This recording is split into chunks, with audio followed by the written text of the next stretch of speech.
Louis. Hello, c'est Marie Misset.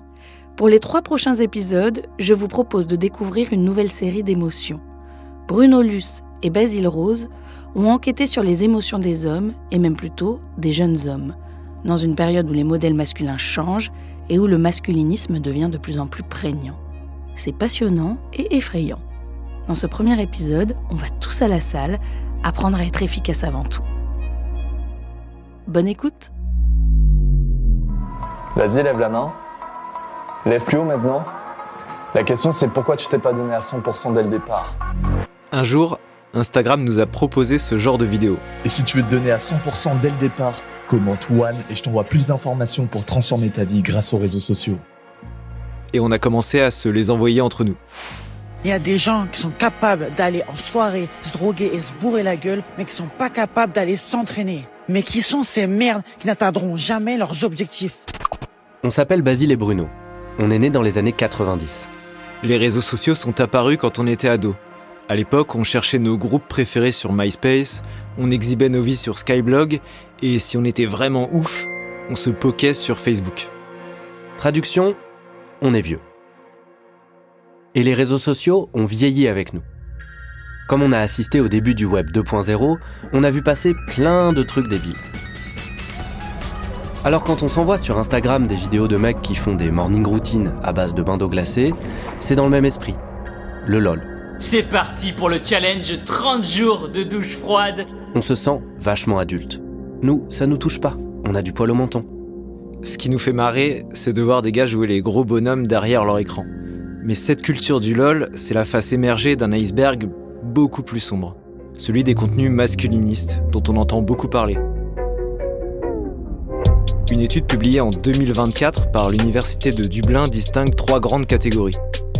D'abord, les récits de crise du genre « les hommes sont accusés de viol pour rien » ou « la masculinité est menacée par le féminisme ». Comprends aussi que la féministe, elle ne te traitera jamais comme le roi. Elle sera toujours en train d'essayer de te battre à ton propre jeu, c'est-à-dire au jeu d'être un homme, d'être le leader, d'être le masculin. Ensuite, les speeches de motivation. Fous-toi des putains de baffes dans la gueule, réveille-toi mec.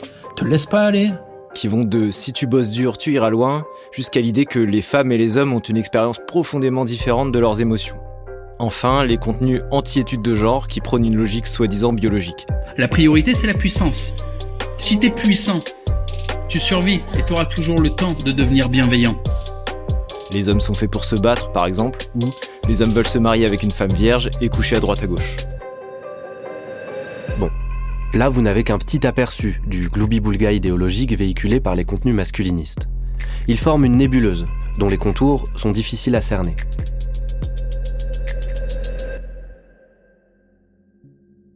Certaines vidéos sont comiques, d'autres politiques. Mais on constate bien qu'on peut très vite passer d'un youtubeur qui fait des pompes et n'en a rien à foutre de votre dépression à une vidéo de conseils comme « quand une fille dit non, ça veut dire oui », voire pire. Et sans apercevoir, ça rend des vidéos d'apparence anodine tout de suite beaucoup moins drôles. Si aujourd'hui, l'algorithme tenu secret par les géants du web nous épargne les discours haineux, qu'en serait-il si on était ado, avec moins de discernement ? Il nous faudrait combien de temps pour tomber dans le vortex des contenus masculinistes ? Moins d'un quart d'heure. Les chercheuses de l'Université de Dublin ont réalisé une expérience. Elles ont créé 10 comptes sur 10 smartphones neufs, 5 sur TikTok, 5 sur YouTube Shorts. Les comptes des garçons de 16 ans répondant aux normes de genre, c'est-à-dire intéressés par la musculation, le sport et les jeux vidéo, ont été exposés à du contenu masculiniste en 9 minutes sur TikTok et 17 sur YouTube. Pour les garçons de 18 ans, il a fallu respectivement 15 et 2 minutes aux algorithmes pour leur soumettre une dinguerie masculiniste. Et les autrices du rapport notent qu'une fois que l'intérêt était marqué pour ce type de vidéo, après 2 ou 3 heures de visionnage, elle constituait 76% des recommandations sur TikTok, 78% sur YouTube. C'est le point de départ de cette série. On s'est demandé si on avait 15, 16 ans aujourd'hui, et qu'on passait comme tout ado français en moyenne 4 heures par jour devant un écran, est-ce que ces idées ne finiraient pas par entrer dans notre tête ? Et est-ce que ça nous pousserait pas à nous enfoncer de plus en plus dans les profondeurs de l'algorithme ? À bien regarder nos adolescences, rien ne dit qu'on aurait été protégé de tout ça. Moi, j'étais un geek un peu bizarre. J'étais vachement en avance sur mon époque puisque je passais déjà 4 heures par jour devant un écran, je portais des vestes de costume à l'école sans raison et j'écoutais beaucoup trop en cours pour avoir des amis. Moi, je pouvais passer des heures à enchaîner les films d'horreur. Je me disais que j'étais super différent des autres. Et bien sûr, l'idée de parler à une fille me terrifiait. Bref, quand on repense au Basile et au Bruno de nos adolescences, ils auraient plus besoin d'un peu de tendresse et d'une bonne douche que de contenu masculiniste. Ils ont surtout un point commun, c'est qu'ils sont fragiles, notamment sur le plan affectif. On a encore le souvenir aigu d'un âge où les émotions nous débordent parfois sans qu'on sache les exprimer correctement. Mais nous, on a eu la chance de grandir sans que cette fragilité ne se fasse dévorer par les algorithmes. Comment est-ce que ça se passe aujourd'hui ?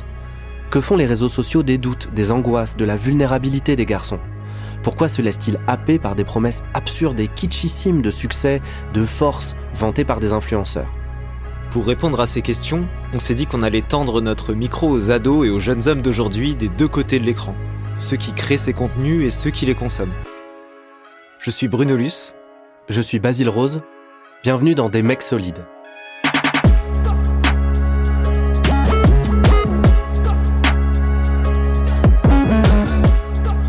Épisode 1. On peut toujours être plus fort. Comment ça va, mon Jules ? Ça va très bien. Nous, on a décidé de discuter avec toi, avec Bruno, parce qu'on s'est croisés cet été, parce que t'es le petit frère de mon amoureuse.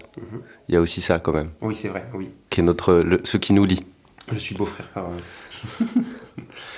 Et le point de départ de cette discussion, c'est que cet été, quand on t'a vu et qu'on t'a dit qu'on faisait un reportage sur le lien des jeunes garçons avec les réseaux sociaux, et aussi avec leur propre corps et leur fragilité, tu nous as tout de suite dit « Moi, je m'aime pas ».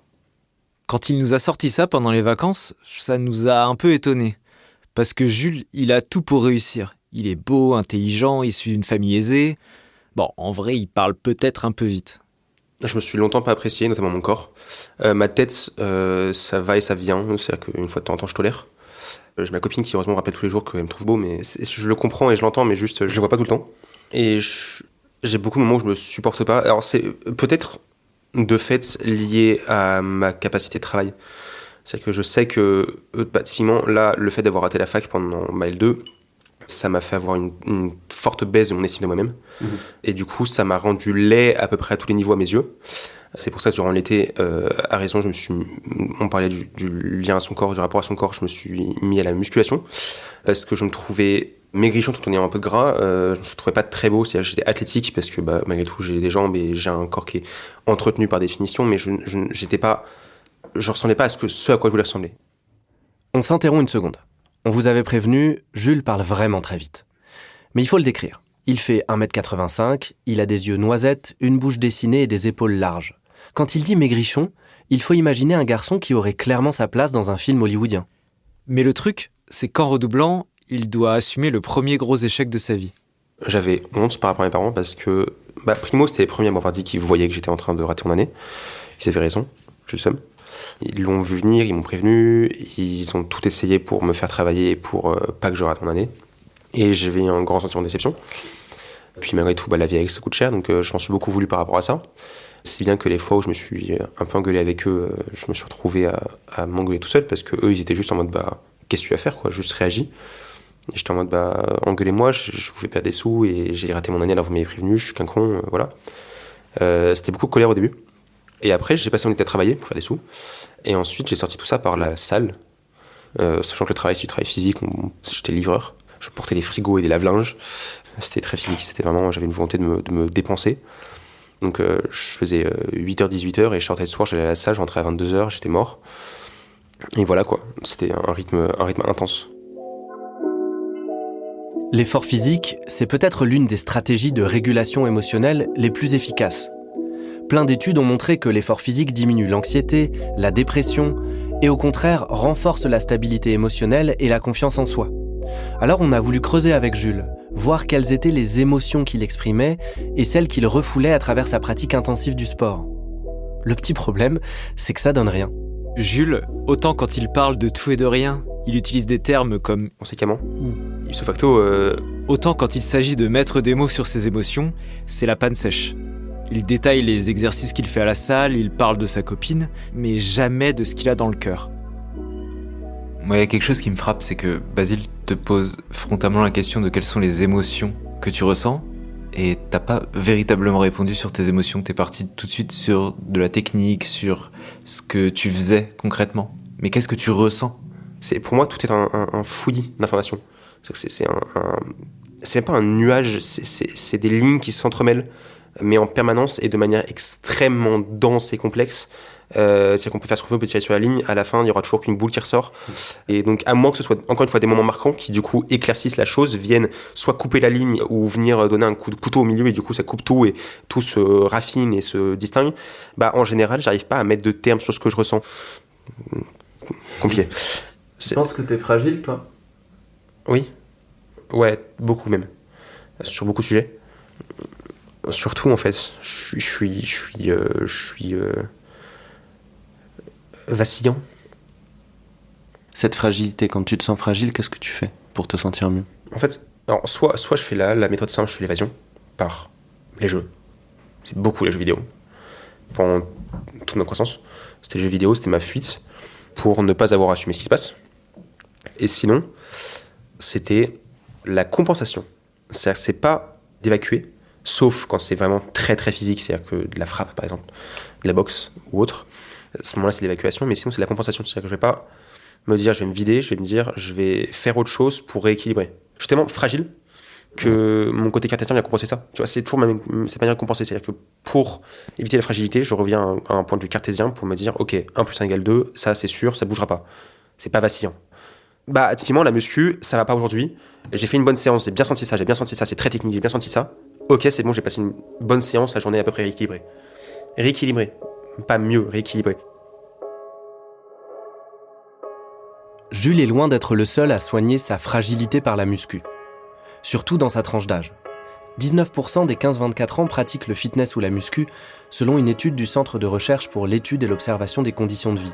C'est 2 fois plus que la moyenne nationale. Guillaume Vallet est sociologue. Il soulève lui-même de la fonte et dans son livre « La fabrique du muscle », il s'interroge sur l'essor de cet intérêt pour la gonflette. Pour lui, le sport s'inscrit dans ce qu'il appelle le capitalisme des vulnérabilités. C'est-à-dire que quand les individus font face à des crises, qu'elles soient financières, sanitaires ou sécuritaires, ils vont avoir tendance à se tourner vers leur corps comme une ressource rapidement mobilisable, avec des résultats tangibles, mesurables. Autrement dit, en période d'incertitude, la muscu, ça permet de se sentir en contrôle. Et cette question est centrale.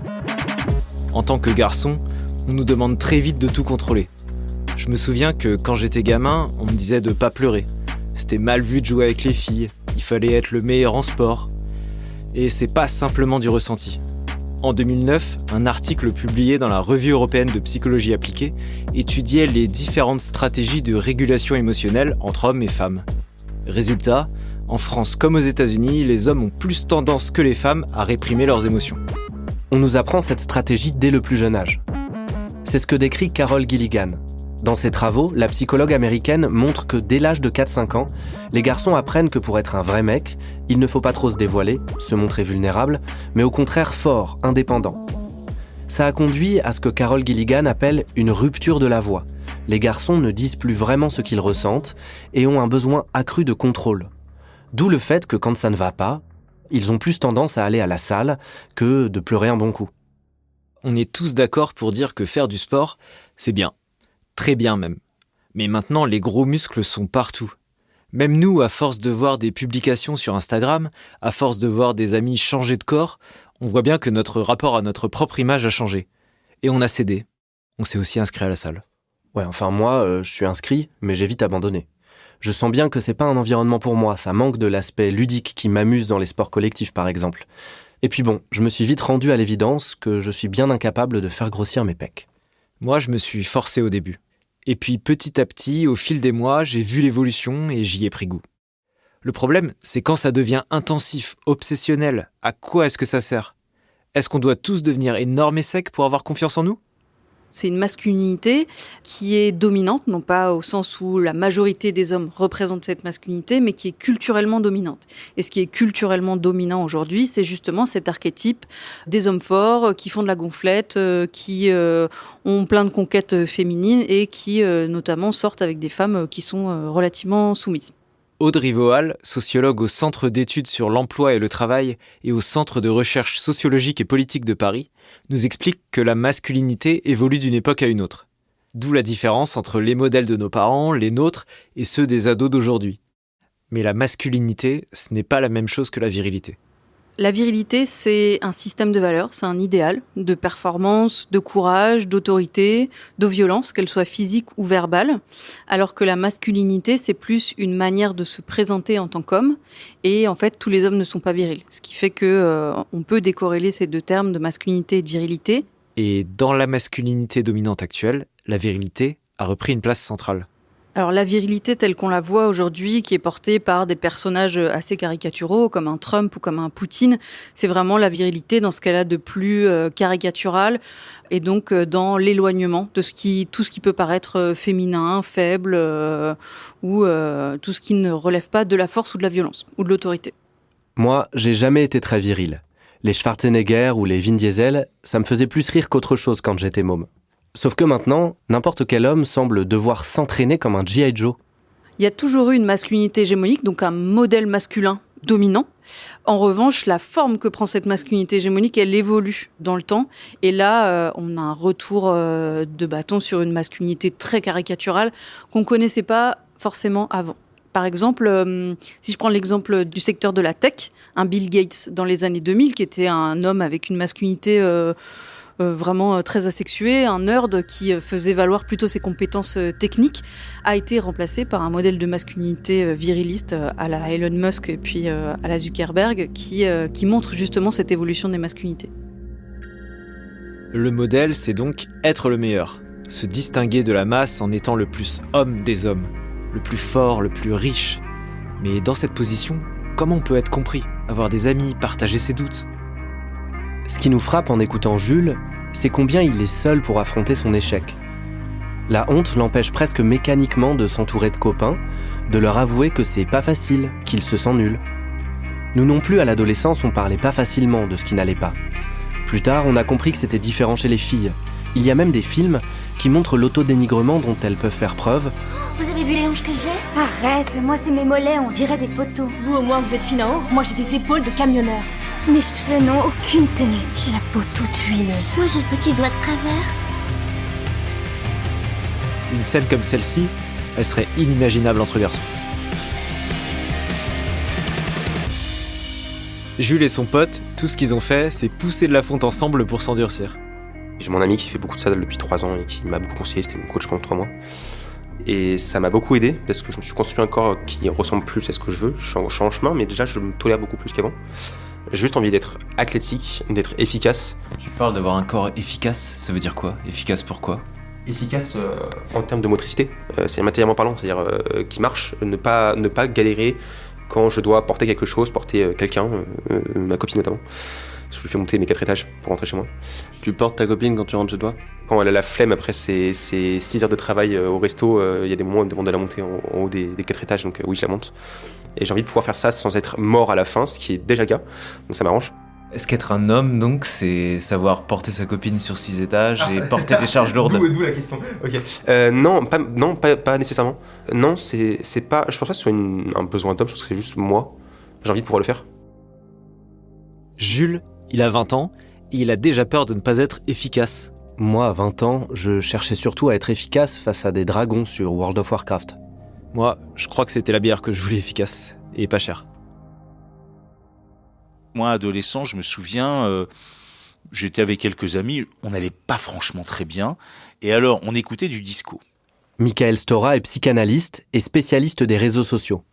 Et vous l'avez deviné, il a 61 ans. Et le disco, c'est vraiment la musique où tout le monde va bien. On est ultra joyeux, ça explose dans tous les sens.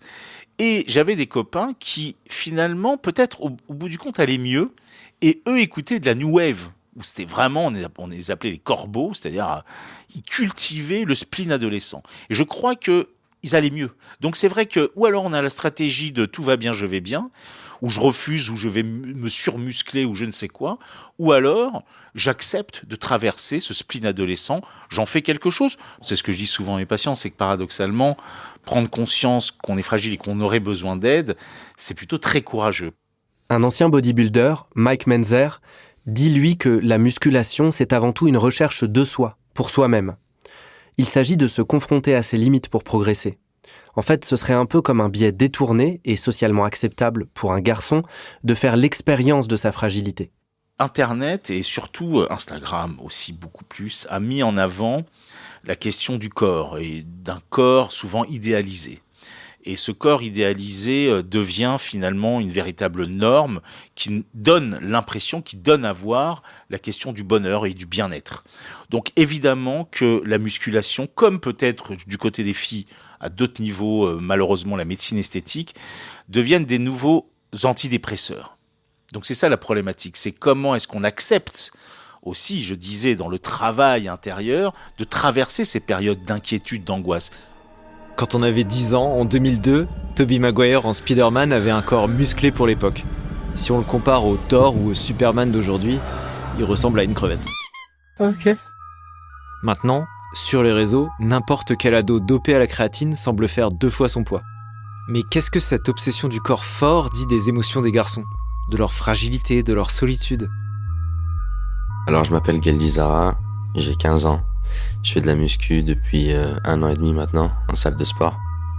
Oui, malgré sa voix très grave, on vous assure, Geldi a bien 15 ans. On le rencontre chez lui, en banlieue de Lyon. Sa mère et son père sont assis avec nous dans le salon.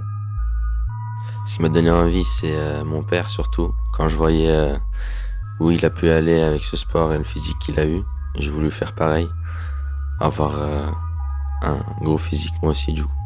Oui, moi j'ai connu mon mari à l'âge de très, très jeune, il avait 22 ans. À l'époque, c'est vrai, il faisait du sport, il était bien musclé, il faisait le show partout en fait, on sortait. Et oui, c'était attirant comme physique, c'est vrai. Il a arrêté parce qu'il a fait un accident en moto en 2016. Du coup, il pouvait pas continuer parce qu'il était dans le coma pendant 1 an et demi. Et c'est pour ça qu'il a arrêté. Puis maintenant, il a plus la motivation de recommencer. À côté de nous, le papa de Geldi, ancien culturiste, sourit. Contrairement à sa femme Xénis, que vous avez entendue, il ne parle pas français. La famille Zara vient d'Albanie. Avec ses parents, Geldi est arrivé en France il y a 6 ans. C'est marrant parce que t'as un physique très impressionnant de ça, et t'es plutôt timide. Oui, j'aime pas parler, je sais pas. J'aime juste faire les choses, mais j'aime pas parler. Faire les choses, ça veut dire quoi ? Montrer mon physique, faire du sport. Mais je sais pas, c'est aussi exprimer ta discipline, tes sacrifices que t'as fait pour avoir ce corps. Pourquoi c'est important de montrer que t'as de la discipline ? Parce que sans la discipline, t'accomplis rien, je pense. Donc la discipline, c'est une force pour toi ? Oui, la discipline, c'est une force. Et il faut montrer cette force ? Ouais, il faut la montrer. Il n'y a pas de limite, je pense. On peut toujours être plus fort. Go ! Allez, donnez tout, allez, c'est quel plus de baisse. La différence entre ceux qui réussissent et ceux qui restent dans l'ombre de leurs propres aspirations, la discipline. Aujourd'hui les gars, on va voir le meilleur exercice pour chaque muscle. La discipline. Voici les 7 étapes pour transformer votre physique et même votre vie. Ça nous rappelle l'étude de l'Université de Dublin sur les contenus masculinistes. Dans la catégorie discours de motivation, on retrouve des affirmations comme l'autodiscipline, l'amélioration physique et la suppression des émotions seraient essentielles pour être un homme, réussir financièrement et avoir une bonne santé mentale. Et sa discipline, Geldi la montre sur Instagram, TikTok et YouTube. Sur ces 3 réseaux, il cumule près de 200 000 abonnés. Salut les gars, je vais vous montrer ma séance bras qui m'a permis d'avoir 46 cm de tour de bras à 15 ans. Je fais les pecs le lundi, le mardi je fais le dos, mercredi je fais triceps et le biceps, jeudi je fais les épaules et les trapèzes, et vendredi je fais les jambes. Et des fois je vais le samedi pour faire un peu de tout, faire full body. Je mesure 1m72 et je devais faire 66-67 kilos. Maintenant je fais 85 kilos. Je me trouvais maigre et je sais pas, je voulais prendre un peu de poids, remplir un peu plus le t-shirt. Voilà. Pourquoi est-ce que tu te trouvais maigre ? Je sais pas, c'était rentré dans ma tête. Je sais pas comment, mais quand je me regardais dans le miroir, je me trouvais maigre et j'aimais pas. Au début, j'étais pas si musclé que ça, donc il y avait pas vraiment de commentaires de jaloux ou méchants ou j'en sais rien. Mais maintenant, c'est différent. Ils pensent tous que je suis dopé, que c'est pas atteignable naturellement, alors que si. Le matin, c'est des flocons d'avoine avec du lait et une scoop de protéines. Puis je vais à la salle. Quand j'ai fini, je rentre. Je mange du riz avec de la viande hachée. Puis après, 1h30 ou 2 heures après, je mange encore du riz avec du blanc de poulet, par exemple. Puis je mange des œufs. En fait, je continue comme ça, jusqu'au soir. Je mange autant de fois que je veux. Je prends beaucoup de compléments aussi. Il y a la whey, la créatine, le HMB, BCAA, la vitamine C, zinc, magnésium, vitamine B6, glutamine. Forcément, ça nous étonne qu'à 15 ans, un jeune homme en bonne santé se mette à gober plus de cachets qu'un vieillard en EHPAD. Malgré tous ses efforts, Galdi reste pris dans une quête perpétuelle de perfection. Je me regarde dans le miroir pour voir quelle partie je dois développer encore plus. Si c'est proportionné ou pas, c'est pour ça. Et il n'y a pas une course toujours à toujours plus, justement? Si, justement. On n'est jamais parfait quand on se regarde. Il y aura toujours un truc que je voudrais changer, quand même. Parce que je sais que ce physique-là, c'est le physique que j'ai voulu avoir quand j'ai commencé. Sauf que maintenant, je le trouve pas si impressionnant que ça. Pour rappel, parce que vous ne voyez pas le petit Galdi, on est un peu sur une version miniature de Dwayne Johnson. On fait la même taille tous les deux, mais à la salle, il soulève minimum 3 fois plus que moi sur toutes les machines. Malgré ça, son objectif d'un corps parfait, il n'a aucune chance de l'atteindre, puisqu'il repousse tout le temps les limites. Galdi est condamné à vivre un échec permanent. Michael Stora, notre psy qui écoutait du disco quand il était ado, se souvient d'un garçon obsédé par la muscu qui a débarqué un jour dans son cabinet. Je lui ai posé une fois cette question étonnante. Est-ce que quand vous êtes face au miroir, parce qu'il y a des miroirs partout, est-ce que vous regardez aussi votre tête?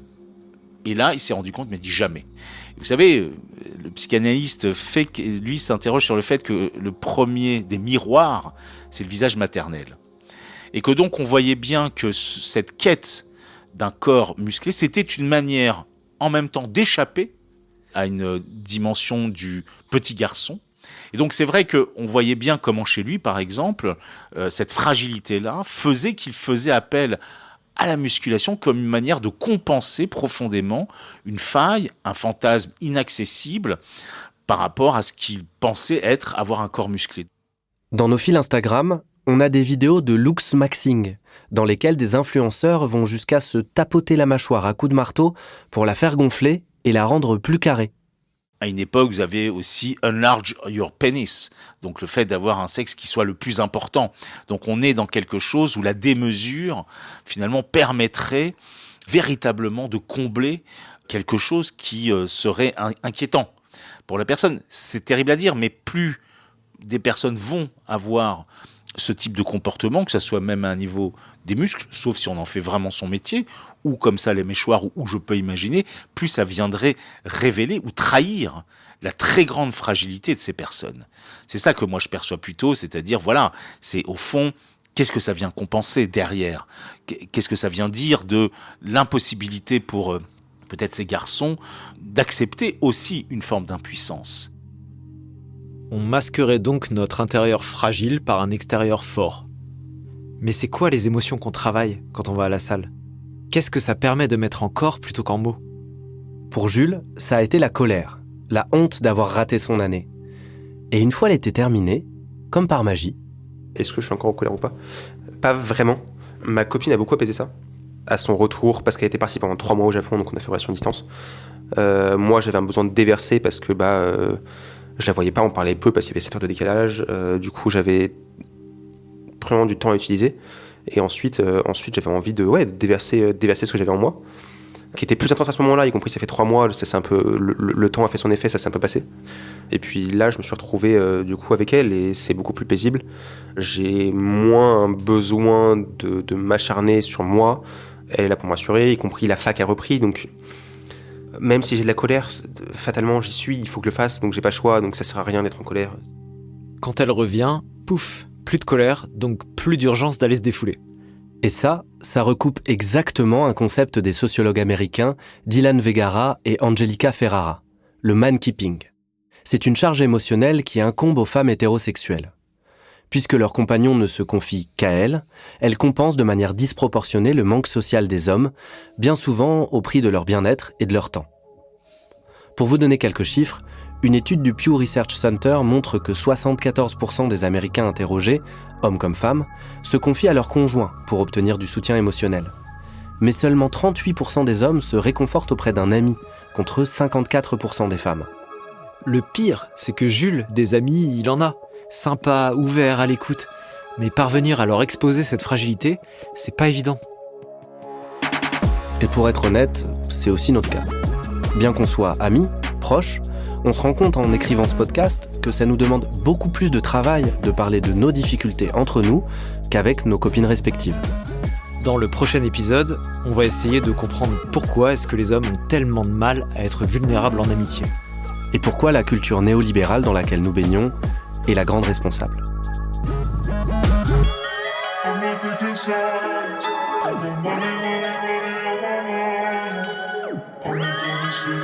I'm